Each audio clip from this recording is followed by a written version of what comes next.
Luke chapter 23. Then the whole company of them arose and brought him before Pilate. And they began to accuse him, saying, We found this man misleading our nation and forbidding us to give tribute to Caesar, and saying that he himself is Christ, a king. And Pilate asked him, Are you the king of the Jews? And he answered him, You have said so. Then Pilate said to the chief priests and the crowds, I find no guilt in this man. But they were urgent, saying, He stirs up the people, teaching throughout all Judea, from Galilee even to this place. When Pilate heard this, he asked whether the man was a Galilean. And when he learned that he belonged to Herod's jurisdiction, he sent him over to Herod, who was himself in Jerusalem at the time. When Herod saw Jesus, he was very glad, for he had long desired to see him, because he had heard about him, and he was hoping to see some sign done by him. So he questioned him at some length, but he made no answer. The chief priests and the scribes stood by, vehemently accusing him. And Herod with his soldiers treated him with contempt and mocked him. Then, arraying him in splendid clothing, he sent him back to Pilate. And Herod and Pilate became friends with each other that very day, for before this day they had been at enmity with each other. Pilate then called together the chief priests and the rulers and the people, and said to them, You brought me this man as one who was misleading the people, and after examining him before you, behold, I did not find this man guilty of any of your charges against him. Neither did Herod, for he sent him back to us. Look, nothing deserving death has been done by him. I will therefore punish and release him. But they all cried out together, Away with this man, and release to us Barabbas, a man who had been thrown into prison for an insurrection started in the city and for murder. Pilate addressed them once more, desiring to release Jesus, but they kept shouting, Crucify, crucify him. A third time he said to them, Why? What evil has he done? I have found in him no guilt deserving death. I will therefore punish and release him. But they were urgent, demanding with loud cries that he should be crucified, and their voices prevailed. So Pilate decided that their demand should be granted. He released the man who had been thrown into prison for insurrection and murder, for whom they asked, but he delivered Jesus over to their will. And as they led him away, they seized one Simon of Cyrene, who was coming in from the country, and laid on him the cross to carry it behind Jesus. And there followed him a great multitude of the people and of women who were mourning and lamenting for him.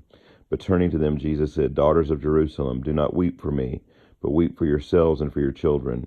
For behold, the days are coming when they will say, Blessed are the barren and the wombs that never bore, and the breasts that never nursed.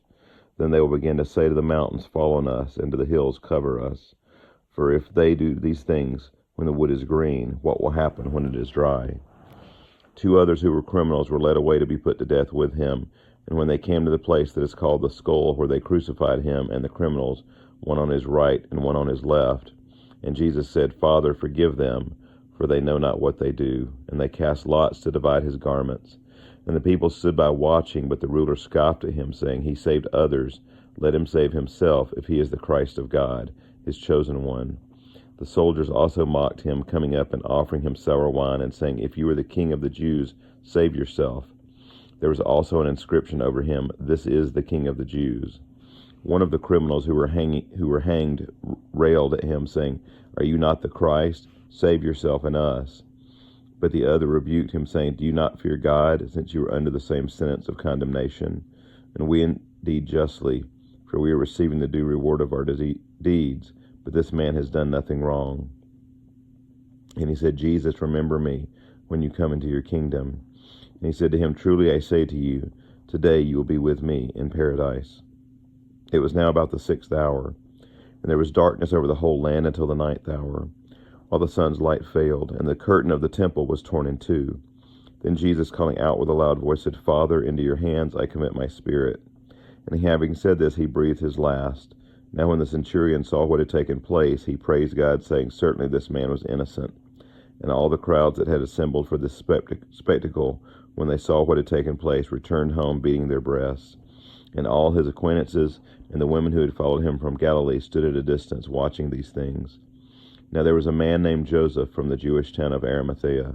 He was a member of the council, a good and righteous man, who had not consented to their decision and action, and he was looking for the kingdom of God. This man went to Pilate and asked for the body of Jesus.